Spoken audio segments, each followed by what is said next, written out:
Bienvenue chers téléspectateurs sur ABC, c'est moi Zala Lamourkana avec le journal.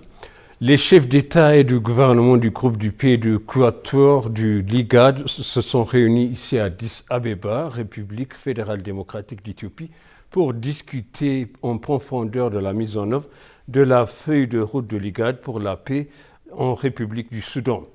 Le Quatuor du Ligad exhorte vivement les parties soudanaises à cesser immédiatement la violence et à signer un cessez-le-feu inconditionnel.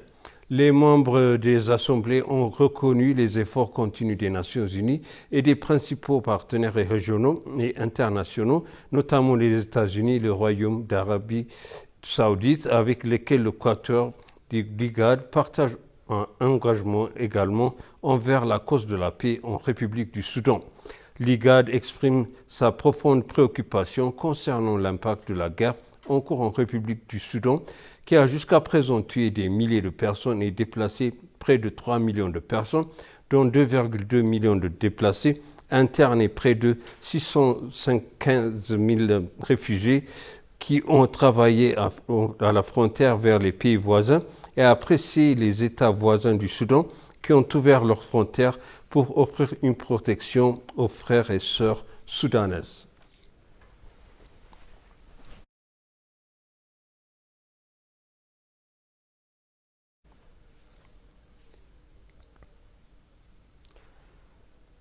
Le vice-premier ministre et ministre des Affaires étrangères Damak Makonnen a exhorté les pays africains à redoubler d'efforts pour résoudre les problèmes de création d'emplois.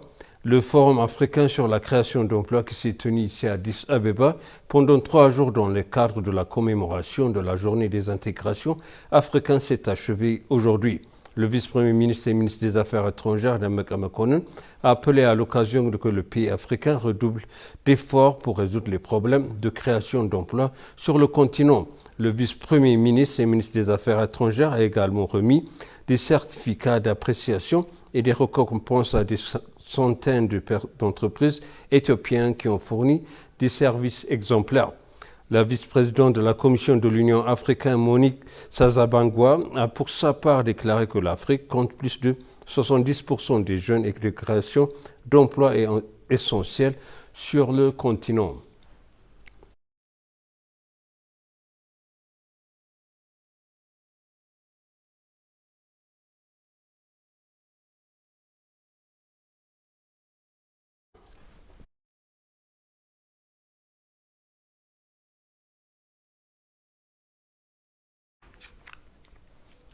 La maire d'Addis Abeba, Danicha Bebe, a annoncé une discussion avec les groupes supervision des hauts dirigeants du gouvernement fédéral a commencé pour surveiller et soutenir la performance des opérations hivernales de la ville. La maire a souligné que l'équipe se rendra dans les sous-villes et les districts pendant 10 jours consécutifs et effectuera des travaux de supervision. Même si nous avons fait beaucoup de travail et que nous avons parcouru un long chemin, la résolution des problèmes qui se sont accumulés dans notre ville au fil des ans nécessite beaucoup d'efforts et de coopération. Il est donc approprié et important que le gouvernement fédéral surveille et soutenait a déclaré la maire.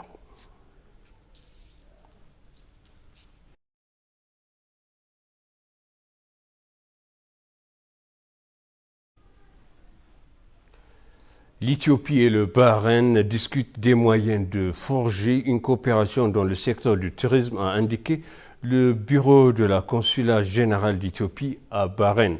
Lors d'une discussion avec le ministre du Tourisme et du Bahreïn, Fatima Al-Sayrafi, le conseil général éthiopien à Bahreïn, l'ambassadeur Shifarao Gatnati a déclaré que l'Éthiopie abrite divers patrimoines et attractions touristiques enregistrées par l'Organisation des Nations Unies pour l'éducation, la science et la culture UNESCO.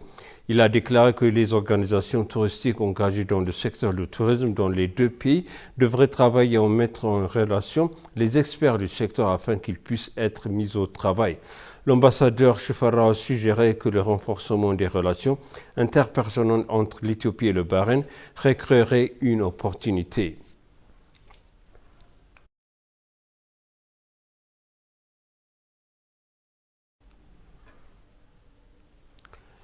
Suite à l'instabilité au Soudan, le Croix-Rouge éthiopien et la Société internationale du Croix-Rouge ont exprimé leurs engagements à fournir une aide humanitaire aux réfugiés en Éthiopie.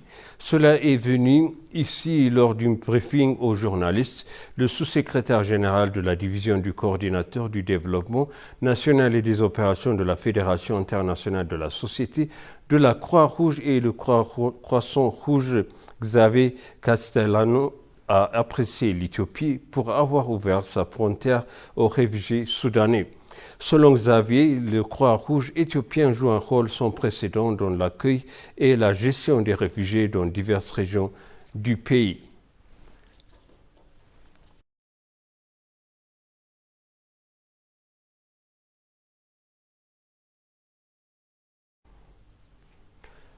De même, les réfugiés soudanais qui sont hébergés dans le Woreda de Metama de la zone de Gondar Ouest ont exprimé la gratitude au gouvernement éthiopien pour avoir sauvé leur vie des difficultés et des morts en ouvrant sa frontière avec une bonne hospitalité.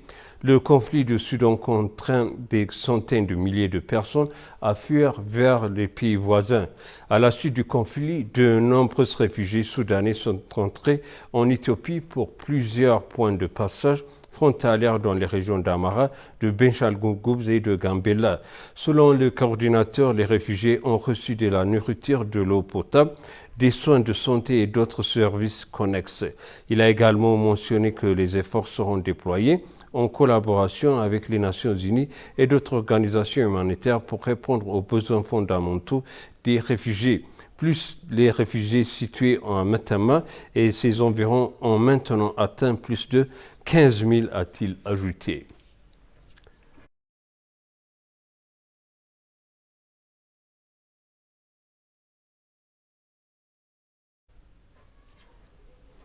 Et pour conclure le journal, la Commission de l'Union africaine, en collaboration avec le secrétariat de la Communauté de l'Afrique de l'Est, CAE, accueille la 14e forum du haut niveau du secteur privé de l'Union africaine à Nairobi au Kenya. Le forum de 3 jours est en cours sur le thème « Engagement public secteur privé pour une croissance inclusive et un développement durable tout en approfondissant le commerce et l'investissement régionaux et continentaux en vue de la mise en œuvre de la AFCFTA ». Peter Matuku, secrétaire général de la Communauté de l'Afrique de l'Est, a déclaré « La mise en œuvre de la zone de libre-échange continentale africaine entraînera une augmentation des revenus de l'Afrique de 450 milliards de dollars d'ici 2035.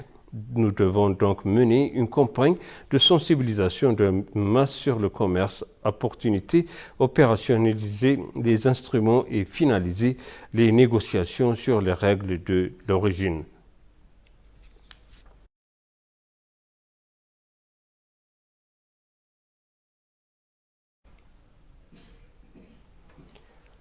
Et maintenant, je rappelle les titres principaux. L'Assemblée de la paix de l'IGAD ont exhorté les partis soudanais à signer immédiatement le cessez-le-feu.